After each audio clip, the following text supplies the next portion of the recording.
Every time you feel the urge to prove someone wrong, you are handing them a piece of your future for free. They didn't ask for it, they didn't earn it, but you gave it to them anyway. The moment you decided their opinion was worth more than your progress.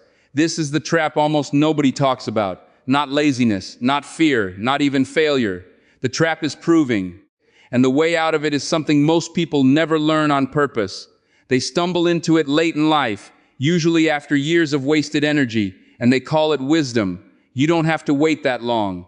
Here is the core idea, and I want you to hear it clearly in the first minute, because everything after this is just proof of how deep it goes.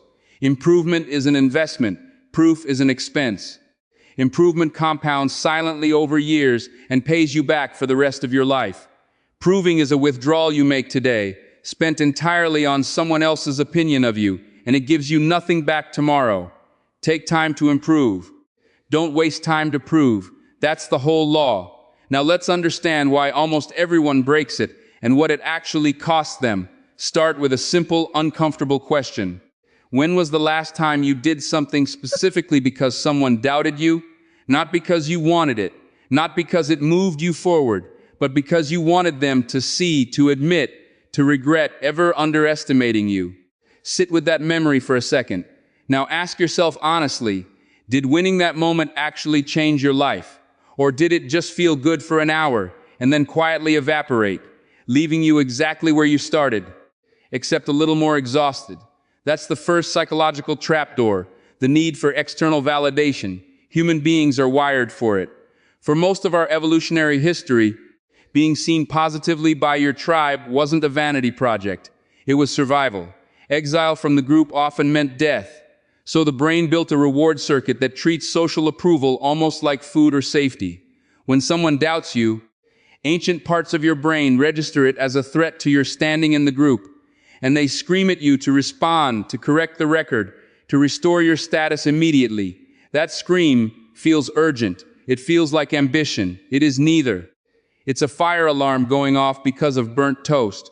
The problem is that this circuit doesn't know the difference between a life or death exile and a stranger's comment on the internet, or a relative's snide remark at dinner, or a former boss who said you'd never make it. It reacts the same way regardless of the size of the actual stakes. And so people spend decades of real, irreplaceable time responding to burnt toast as if it were a burning house. Here's where it gets more interesting, and this is where manipulation enters the picture. People who understand this circuit, consciously or instinctively, can pull it like a lever. This is one of the oldest tricks in human influence. Bait someone's ego, and they will spend their own resources trying to disprove you on your schedule, using your terms, fighting on ground you chose. A rival who doubts your business publicly isn't always being careless. Sometimes he's making a calculated bet that you'll burn a year of runway trying to prove him wrong in the exact way he predicted, instead of quietly outbuilding him where he isn't looking. A partner who says, "You'll never change," isn't always speaking their honest belief. Sometimes they're installing a challenge they know you'll accept. Because a person busy trying to prove something is a person who has stopped asking harder questions about the relationship itself. The insult is the hook. Your reaction is the trap closing. This is why the most dangerous manipulators rarely need to control you directly. They just need to understand what you're desperate to prove, and then dangle the opposite of it in front of you. From there, you do the rest of the work yourself, and you'll even thank them for the motivation. So the first shift in mindset isn't ignore criticism. That's naive, and it isn't what this is about. The shift is learn to separate signal from bait. Signal is information that, if true, would actually help you get better. Bait is information designed only to trigger a reaction. The test is simple. If this person disappeared tomorrow and never found out what you did next, would you still take the exact same action? If yes, it's signal. Use it, adjust, move on. If no, if the entire point was making sure they saw it, it's bait, and you've just been handed a leash with your own hand. Now let's talk about what improvement actually looks like, because improve, don't prove sounds nice on a poster, but almost nobody explains the mechanism underneath it. Real improvement is boring. It has no audience. It happens in rooms nobody is filming. This is the part that trips people up because we live in an era where visibility has been confused with progress. If it wasn't posted, did it even happen? Yes, it happened. In fact, the version of growth that happens without an audience is usually the only version that's real. Because the moment an audience is present, a second incentive sneaks in. The incentive to look good rather than to get good. Those two incentives feel similar but pull in opposite directions almost every time. Think about how a chess grandmaster is built, not in tournaments. Tournaments are where existing skill gets tested, not where it gets created. The actual skill is built in solitary hours, analyzing lost games, replaying the exact moment a decision went wrong, feeling the specific discomfort of being shown, again and again, precisely how you failed, with no opponent to blame, no audience to perform for, nothing to prove to anyone except the board itself. That repeated private confrontation with your own error is the entire mechanism of mastery. Public proving skips that step entirely.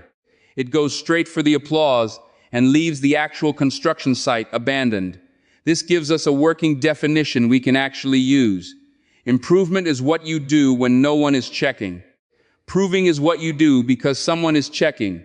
Once you can label your own behavior using that filter, most of your daily decisions become obvious. The gym session you do only because someone might see your before and after post is proving. The gym session you do at 5 a.m. before anyone else is awake, with no post planned at all, is improving. Same movement, same sweat, completely different psychological architecture, and only one of them survives the day nobody's watching. Let's go deeper into why proving is so expensive, because waste of time undersells it. Proving isn't neutral, it's actively costly in three specific ways, and almost nobody adds them up. The first cost is direction. The moment your actions are aimed at someone else's opinion, that person is now steering your life, even though they have no responsibility for the outcome. You've effectively outsourced your compass to someone who doesn't even know they're holding it. If they change their mind, get bored, or move on, your effort was still spent, but now it's spent on a target that no longer exists. Improvement, on the other hand, is aimed at a fixed internal standard, so it never goes stale, because you're the one who owns the target. The second cost is timing. Proving demands a deadline set by someone else's attention span. You feel pressure to show results now, publicly, before the doubt fades from memory, which pushes you toward shortcuts, exaggeration, and shallow wins that look good quickly, but don't hold weight later. Improvement has no deadline except the one you set based on what the skill actually requires. That's why so many overnight transformations quietly collapse a year later. They were built on proved time, not improved time, and proved time construction is famously unstable. The third cost is the most expensive, and it's rarely discussed. Identity capture. When your effort becomes about proving someone wrong, your success and your enemy become permanently linked in your own mind. Years later, when you finally succeed, you don't feel free. You feel obligated to keep succeeding at them because your entire narrative was built around their doubt as the origin story. People who build empires purely to spite an ex, a parent, or a doubter often find that even at the top, they're still quietly having the same argument in their head that started 15 years earlier. They never actually left the room where the insult happened. They just built a mansion around it. Compare that to identity built through improvement. The goalpost was never another person's mouth. It was a version of yourself you were trying to reach. When you get there, you're simply free. There's no debt to repay to anyone because you never borrowed the motivation from them in the first place. Now, here's a twist that most self-help content misses entirely, and it's important, so pay close attention. This isn't an argument for pure isolation or ignoring the outside world. Feedback still matters. Markets still matter. Other people's honest assessment of your work can be some of the most valuable data you'll ever receive. The distinction isn't never listen to anyone. The distinction is between using outside input as fuel for adjustment versus using outside doubt as fuel for your ego. A coach who tells an athlete their footwork is wrong is offering signal. Use it, adjust the footwork, move on without needing the coach to witness the improvement. A crowd that mocks the same athlete for a bad game is offering bait, dressed as motivation, but actually just noise engineered to trigger a reaction, often from people who have never once stepped onto that field themselves. The skill you're building here, the real skill underneath everything, is discernment under emotional pressure. Almost anyone can tell the difference between useful feedback and empty noise when they're calm, rested, and unprovoked. The test only gets hard the moment your pride is on the line, because pride has a way of making bait feel exactly like signal, dressed up as healthy competitiveness or using the hate as fuel. That phrase, using the hate as fuel, sounds tough, but examine it honestly. Fuel that comes from someone else's negativity runs out the second they stop being negative. What happens to your drive on the day nobody's talking about you anymore? If the answer is, it disappears. It was never really your fuel. You were just borrowing someone else's fire and calling it your own. This is where discipline enters, not as a moral virtue, but as a practical replacement fuel source. Discipline is what allows improvement to continue on days when there's no audience, no insult, and no deadline. The days that make up roughly 90% of any long journey. Motivation, especially the kind sparked by wanting to prove something, is loud but short-lived, like a match. Discipline is quiet but structural, like a foundation. You don't need to feel inspired to lay one brick. You just need a system that makes laying the brick the default action, regardless of your mood, regardless of who's watching, regardless of whether anyone doubted you that morning. Practically, this looks like building your goals around process metrics, not proof metrics. A proof metric asks, does this make me look successful to others? A process metric asks, did I execute the specific, repeatable action that produces skill over time? If your only measurement is public perception, you will always be at the mercy of an audience that owes you nothing and forgets you by next week. If your measurement is, did I complete the deliberate practice block today? You now control the entire scoreboard yourself, and no one can revoke your win by simply looking away. Let's bring in the wealth angle here, because this exact pattern shows up almost identically in how people relate to money. And it's one of the clearest places to see the difference between improving and proving. There are two financial postures that look similar from a distance, but produce opposite outcomes over a lifetime. One posture spends to demonstrate wealth, the car, the watch, the trip posted at the right angle, purchased specifically because it will be seen. This is financial proving. It requires a constant stream of income to sustain the appearance, because the appearance itself produces nothing. It only consumes.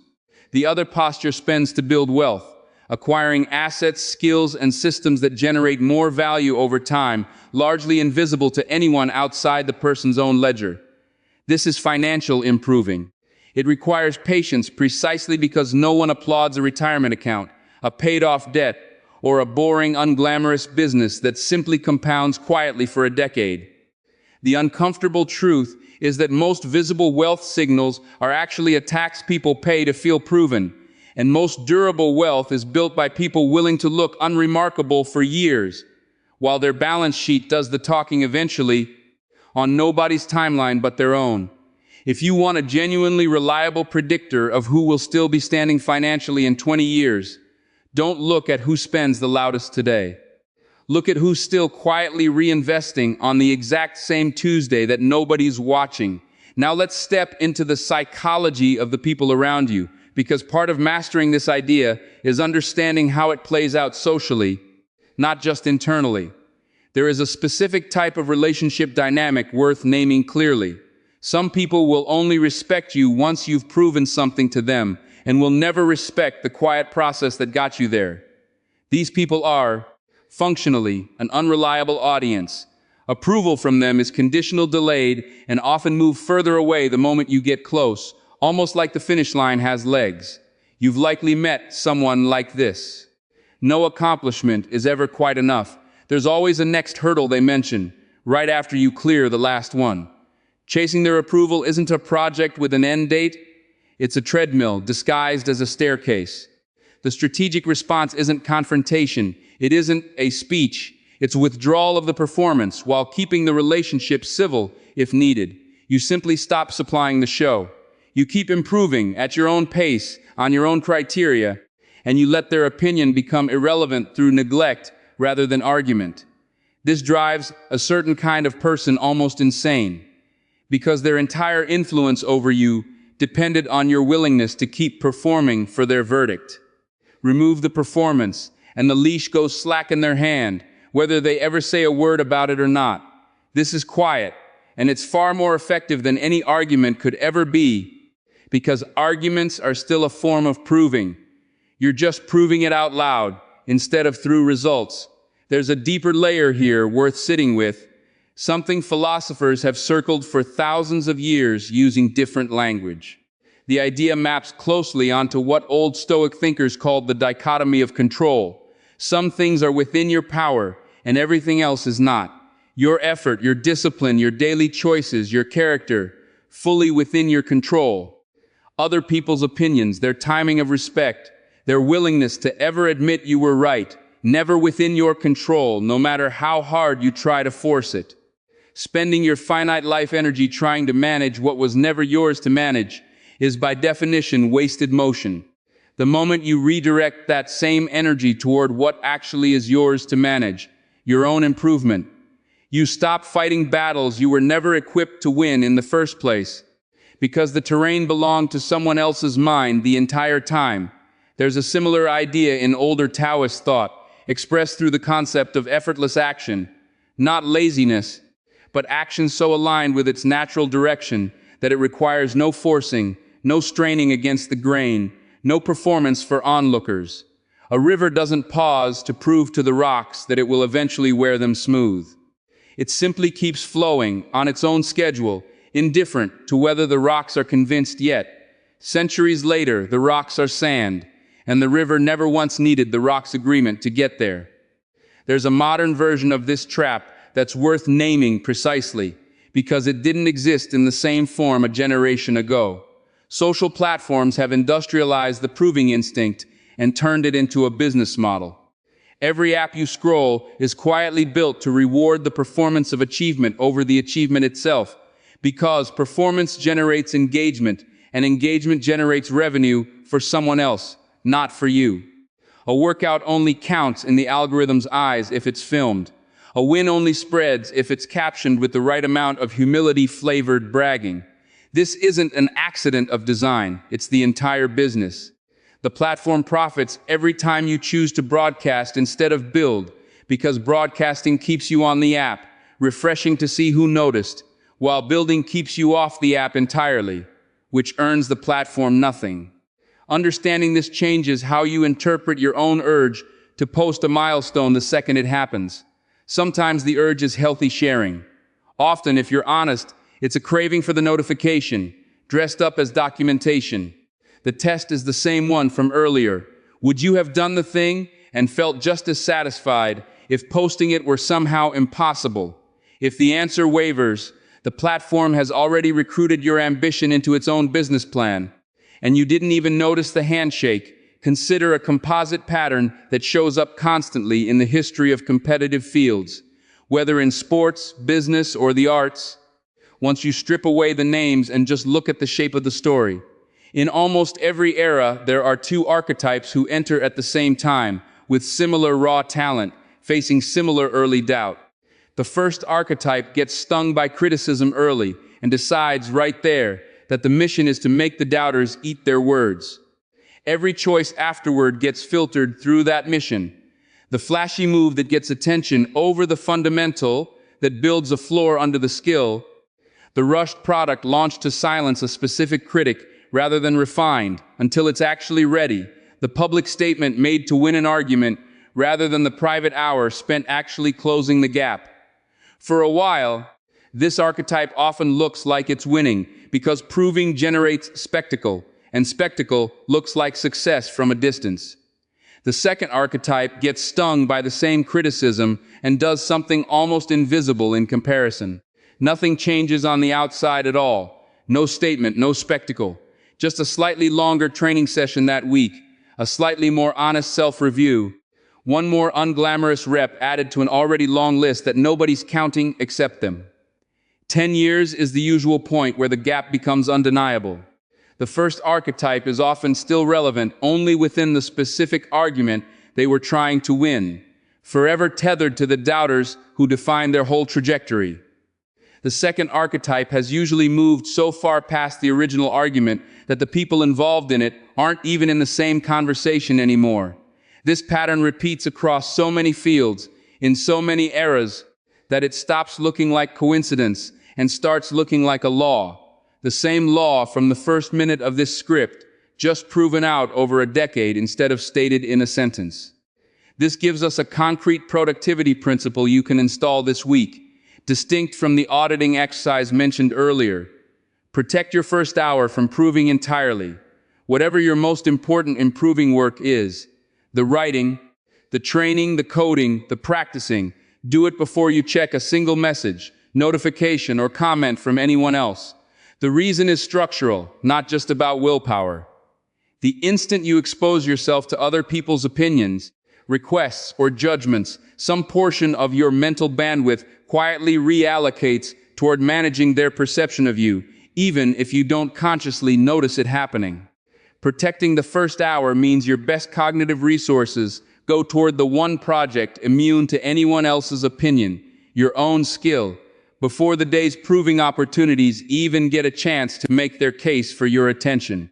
There's a subtler version of proving that rarely gets called by its real name: over-explaining. Justifying a decision nobody actually questioned, defending a choice before any objection was raised, narrating your efforts so thoroughly that the listener never has to wonder if you worked hard.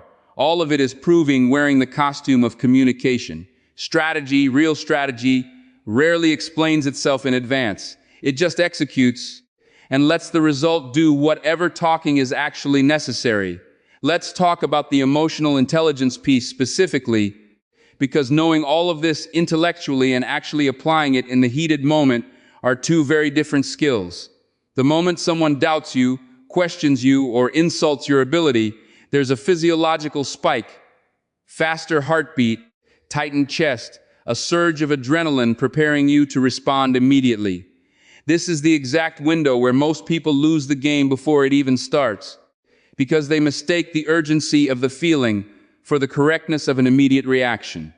Emotional intelligence, at its most practical, is simply the ability to create a gap between that spike and your response, long enough to ask the earlier question again: is this signal or is this bait? Is responding right now going toward my actual improvement, or only toward satisfying an ancient misfiring alarm bell? That gap, even a few seconds long, is where all real self-mastery lives. Anyone can be calm when nothing is threatening them. The entire skill is being able to access that same calm in the exact 90 seconds when your pride is under attack, because that's the only moment the skill is actually being tested. Everything before that moment was just theory. Here's a perspective shift that changes how this whole idea feels, rather than just how it sounds. Proving is fundamentally reactive. It only exists because someone else acted first, doubted first, insulted first. That means every time you choose to prove something, you are, by definition, letting someone else set your agenda. Improving is fundamentally proactive. It exists because you decided, independent of anyone's opinion, what you wanted to become. One of these paths makes you the author of your life. The other makes you a supporting character in someone else's story about you. And you're doing all the writing for free. There's also a quieter, more personal cost worth naming honestly. Proving is exhausting in a way that improving is not, because proving requires constant defense. You have to keep the argument alive in your head, rehearsing the comeback, replaying the insult, drafting the version of events where you're vindicated. That's a second, invisible job running in the background of your mind, one that pays you nothing and never clocks out. Improving, once the habit is built, requires almost no emotional overhead at all. You simply do the next right action, log it, and move forward. There's no argument to sustain because there was never an opponent to begin with. Just a version of yourself yesterday that you're quietly outgrowing. So what does this actually look like as a daily practice, stripped of metaphor? Start by auditing where your energy currently goes. For 1 week, notice every time you feel the urge to respond, explain, justify, or showcase something specifically because of someone else's doubt or comment. Don't judge it yet. Just notice it and write it down. At the end of the week, look at the list and ask, for each entry, the same question from earlier. Would I still take this exact action if that person never found out? The entries where the honest answer is no are your leaks. That is where your future has been quietly draining out through a hole you didn't know was there. Next, redirect that same energy, the same hours, the same intensity, toward one specific measurable skill you actually want to build, and set the criteria for progress using only numbers or standards you control. Not likes, not reactions, not whether a specific person noticed. Repetitions, hours logged, revenue reinvested, pages written, pounds lifted, deals closed. Whatever the honest unit of your craft is, track it privately for a month before you tell anyone it exists.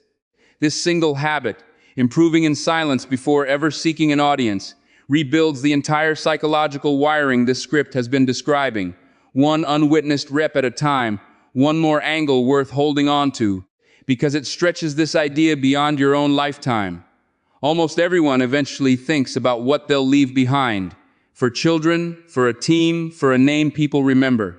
It's worth noticing which of these two currencies actually survives that transition. Proof doesn't transfer. The specific argument you won, the specific doubter you silenced, the specific comment thread you finally settled, none of it means anything to someone who wasn't there for the original insult. You can't hand someone a grudge you finally resolved and expect it to carry any weight for them. It's a debt that was only ever denominated in your own history. Improvement transfers completely. A skill, a system, a standard of work, a habit of patience under pressure. These are things you can actually teach, model, and pass on because they were never tied to a specific person's opinion in the first place. If you want to build something that outlasts the particular people who doubted you, it was never going to be the victory lap. It was always going to be the discipline itself, quietly handed to whoever comes next. Here's the paradox that closes this whole idea, and it's the part that changes everything once you actually see it. The less you chase proof, the more proof eventually arrives on its own, as a side effect rather than a goal. When your skill, your output, your results become undeniable through sheer accumulated improvement, you rarely need to argue your case anymore. The evidence simply walks into the room before you do. People who spent years insisting they'd be right eventually often find themselves still explaining, still defending, still trying to convince, because the proving was the entire strategy, and there was no underlying improvement to actually carry the weight. People who spent those same years quietly building rarely need to say anything at all. The work is already spoken, usually to people who never even asked the original question. That's the real prize hidden inside this idea. It was never about ignoring your critics for the sake of being unbothered. It was about recognizing that the energy you almost gave away to them is actually raw material for the only project that was ever fully yours. The slow, patient, unglamorous construction of a better version of yourself, brick by brick, on a schedule no one else gets to set. Take the time to improve every single day if you can. But the moment you feel that old urge to prove, pause, notice it, and quietly hand that energy back to the version of you still under construction. Because that's the only person who was ever actually owed it. If this changed the way you think about the people you're trying to prove something to, do 3 things right now before you move to the next video. Subscribe to Apex Motivation, because this channel exists to keep handing you frameworks like this one. Not motivation that fades by tomorrow, but mental models you can actually use for the rest of your life.